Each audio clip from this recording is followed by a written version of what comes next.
Hello, I'm Senior Reporter Pam Zubeck, and this is a special edition of the 6035. They were as young as 6 and in their 90s, and all ages in between. They were teachers, military members, brothers, moms, and grandparents. They left behind people who loved them, and all of their deaths were preventable. If all had died at once, surely there would have been an outpouring in the community and calls for taking steps to prevent such senseless losses. But the people whose lives were snuffed out in 2022 died at different times, all different times, early morning, evening, on different days of the week and different months of the year. As of December 31, 56 people had lost their lives in traffic crashes in Colorado Springs, the most since 2020, when 51 people died in traffic. Some were driving vehicles, others just riding as passengers. Some were on motorcycles, some on foot. In most cases, excessive speed, alcohol or drugs, or distracted driving played a role. Or as El Paso County Coroner Leon Kelly, who conducts autopsies on all crash victims, notes, more than 2/3 of those deaths could be attributed to humans doing dumb and careless things. I was able to sit down with Lieutenant Steve Noblitt, who oversees patrol support in the Special Enforcement Division of the Colorado Springs Police Department, to talk about the story further. Before we do, I need to mention that in our interview, Lieutenant Noblitt mentioned 57 fatalities last year in Colorado Springs. However, the final total was actually 56 fatalities. That 57 number included a person who died of a heart attack that then caused a one-vehicle crash.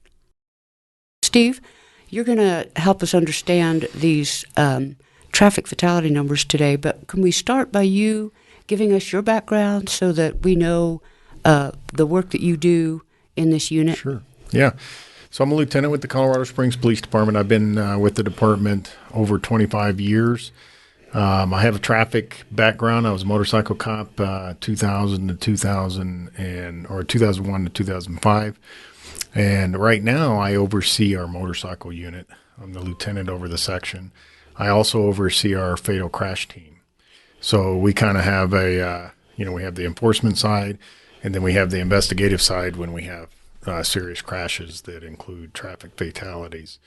And so really what we try to do is look at the causes of the traffic fatalities and then figure out on the enforcement side what we can do to, try to change driving behaviors to, reduce these traffic fatalities. Well, that sounds like a big job. So, It is. But this past year, 2022, Colorado Springs set a record for traffic fatalities. Can you tell us how many lives were lost and how that compares to past years? Yeah, so we had 57 in 2022 is where we ended up. And our record year up to that point was in 2020, believe it or not. The year of COVID when we had its biggest impact. And so we had 51 traffic fatalities that year. We had 50 traffic fatalities in 2021. So it's really kind of, inexplicable. We've looked at all the different kinds of causes, whether it's speeding or, reckless driving. Is it street racing? Is it distracted driving? All of those kinds of things. And is there like one thing that if you ask me right now, okay, if we stop doing this one thing, what would it be? And, and the answer is it's so many different variables that are leading to these traffic fatalities. We can't point to any one thing. We can say that, yeah, absolutely, speed is a contributing factor in these crashes. And we have a number of them where we can say that speed was a contributing factor. So overall, I'd say that that would probably be, if I could get people to, slow down. I will say that, what we're seeing when we say speed is a contributing factor, it's usually quite excessive. And I wouldn't speculate that the average person is out there driving in excess of 20, 30 miles an hour over the speed limit. But that's certainly happening, and in some cases contributing to traffic fatalities. What's the highest speed that you've clocked in the city? Oh, gosh. We have 117 in a neighborhood that we clocked this year. And then we easily on the interstate are over that in 120. I think we had 124. I'm pretty sure I have my motorcycle officers will send me, those when we catch them because they're just so extreme. It's even on the interstate. That's just, really a speed that can contribute to someone's not being able to respond to someone shifting lanes quickly or a tire flying off of a car or debris or whatever. There's just a number of things. And so that's just too excessive. It's too fast. I looked at all of these in some degree of detail and was surprised to find out that most, but not all, are the person who dies is the one who was at fault, if you will. But not all. And so, the big thing for years is drive defensively, but some people who lost their lives were not doing anything wrong, and they might have been driving defensively, but there's just nothing they could do, So what do you tell people, to avoid being another statistic? Well, the best piece of advice I've ever heard and I've ever given is to drive like you're invisible. So if you imagine driving around this city and just thinking nobody can see you, and so you've got 360-degree awareness that way. You're constantly paying attention to what's coming at you, who's to your left, who's to your right, who's behind you. And even doing that, in some of these cases, there's just I don't know if there's anything a person could have done. I mean, we had a case on Powers.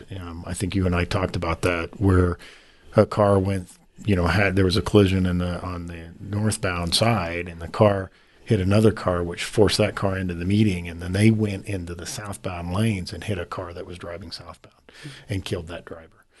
And so, looking at that case, I mean, my gosh, it's just like, I don't know that person could have done anything differently. They were doing what they were supposed to be doing. They were driving appropriately, and bam, I mean, somebody goes across the median and comes into their lane. And now the actions of the people on the other side that contributed to that, there could be accountability there. But as far as predicting that, I don't know. I don't know if the most experienced driver, that's the most defensive, would have done anything differently. Which is what makes this so shocking, really. Yes. Is this increase in traffic fatalities unique to Colorado Springs? No. Statewide, we're seeing it. If you talk to the State Patrol, they're seeing an increase in traffic crashes across the state. So I think it's an epidemic, if you will. I don't know what the exact root of it is, but I can tell you that there's a lot of things that I would contribute distracted driving to that. It doesn't take you very long if you just sit and watch. If you stood out here on Nevada Avenue and just watched every car going by, I think you'd be surprised to see how many people have their phones up and are actually looking at them, not making a phone call, but doing something else with their phone that could be distracting them from just looking for pedestrians in the roadway, or, a car pulling out from a driveway, or, those kinds of things. And so I would say that, I don't know, maybe it has something to do, there's speculation that the pandemic and more people that didn't drive for a long period of time, and then now more people are driving. I think we could, it's all speculative, and we could try to take a guess, but I would just, every time we have one of these fatals and I'm able to do an interview with the media, the thing I talk about is, these are preventable crashes, the majority of them. Now, you and I just talked about one where that particular piece of it, to where they're just driving down the road and all this comes their way, but the actions on the other side of the road were preventable. And so if these crashes are entirely preventable, if people would, drive responsibly and with courtesy and really drive the way that you want to see other people driving. You can talk to anybody and go, people drive crazy and, they do this, and this thing that I don't like to see, but do you do that? And so it's drive the way you want to see other people drive. And you mentioned the pandemic.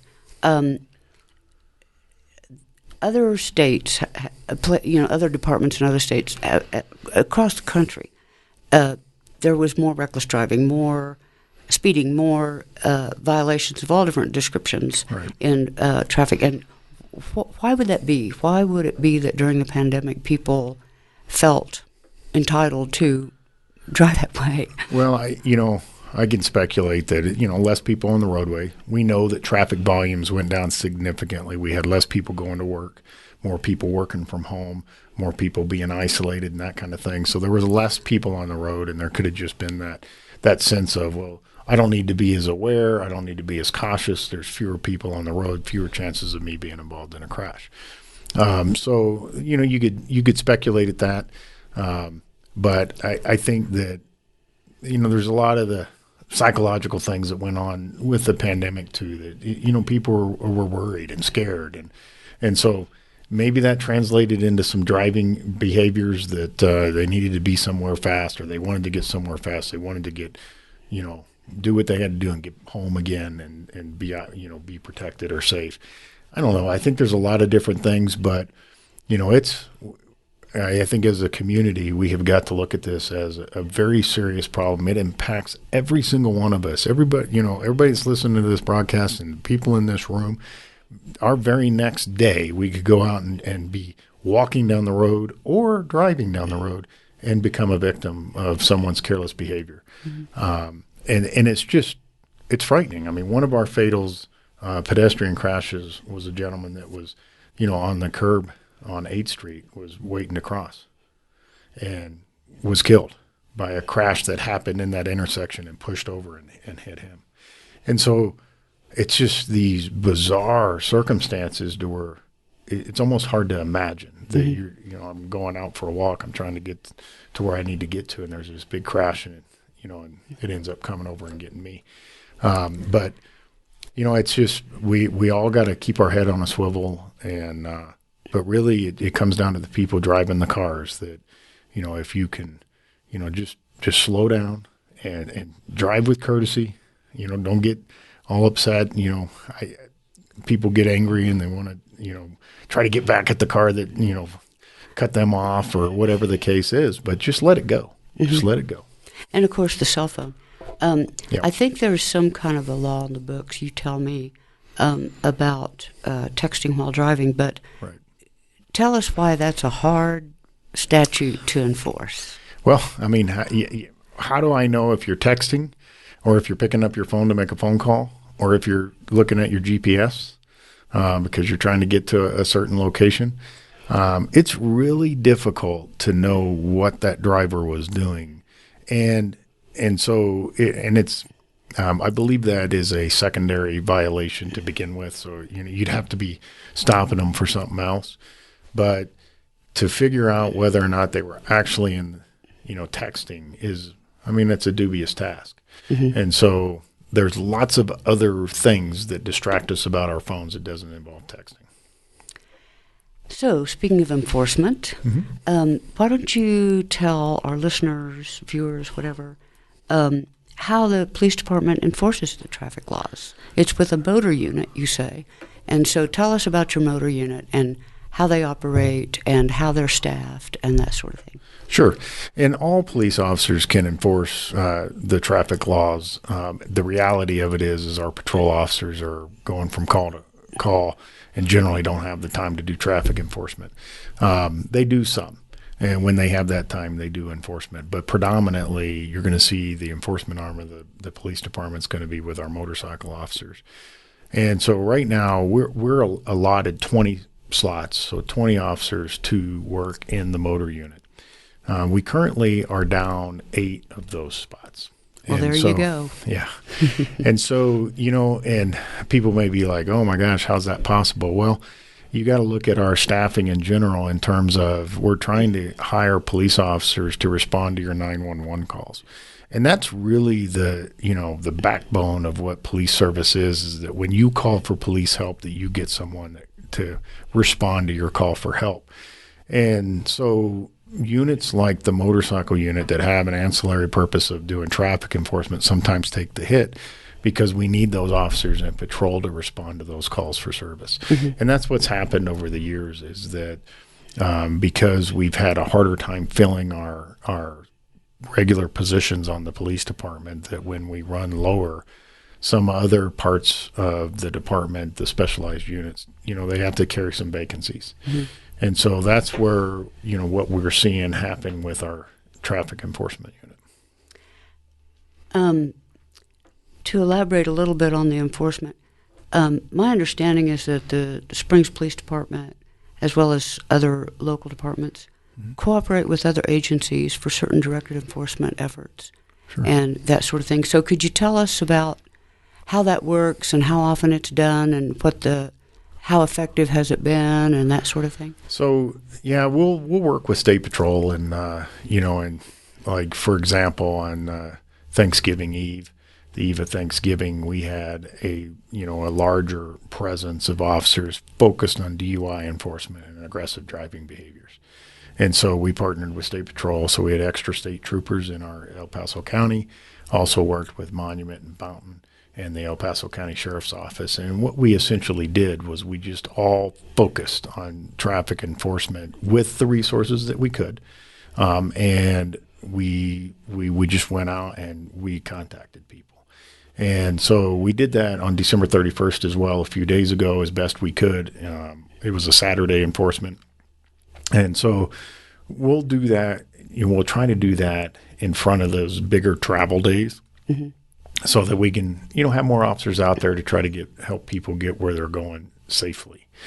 But going into this year, I know I do plan to partner with the State Patrol and other agencies as much as possible to have those big enforcement actions to where it's not just whether you're in the city limits of Colorado Springs, but if you're in a larger area, there's extra enforcement out there. So you can't, you're being watched whether it's on the interstate and, you're coming into town.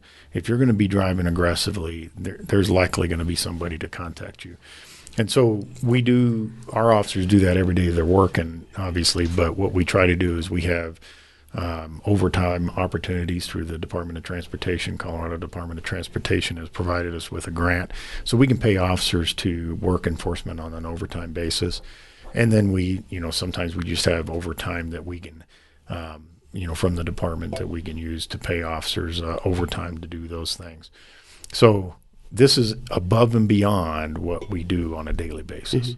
And so we have a lot of motivated officers that we get to work on an overtime basis so that we have, just more coverage.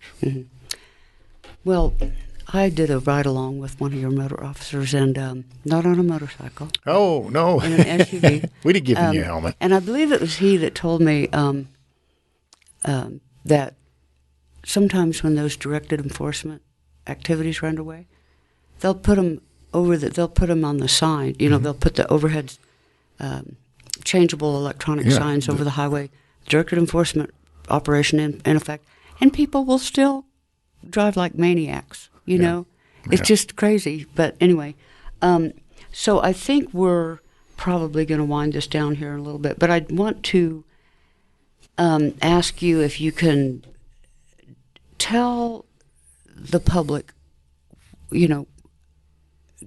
what is your message to the public? I mean, put the phone down, drive. Absolutely. I'm going to try to appeal to people's just sense of compassion and just think that there are 57 individuals, citizens of the city that aren't here in 2023, and every single one of them had a family. Every single one of them, I had thoughts that they would be experiencing another Christmas and another New Year's, and so another birthday, and I would your life isn't worth it. Your life isn't worth your impatience. Your life isn't worth not being late to work. Your life isn't worth an appointment, being late to an appointment. Slow down and really just relax. We live, we're fortunate to live in a beautiful area with a beautiful scenery. Slow down, listen to your favorite broadcast, look around and enjoy your drive. It should not be a stressful experience. And if more of us took on that attitude of, oh, look, I'm 1 or 2 miles an hour under the speed limit, I'm not worried about that. And that means the cars behind them need to back off and don't get all worked up that, oh my gosh, this person isn't pushing the speed limit or going over the speed limit. And so I would just ask everybody to relax and drive with courtesy, and just know that these deaths that we're seeing on the roadways, and if you saw what I see when I go out and I see these people that are dead on our roadways, it really stays with you and it impacts you. And so I would just ask you to think about that. And you may not care about yourself, but you probably care about, there's someone out there that you care about, and they're out amongst us as well, driving around. So slow down. And if we all did that, I think we could prevent a lot of these deaths. Hopefully. Yes. Okay. Thanks for being here. Oh, you're very welcome. It's my pleasure.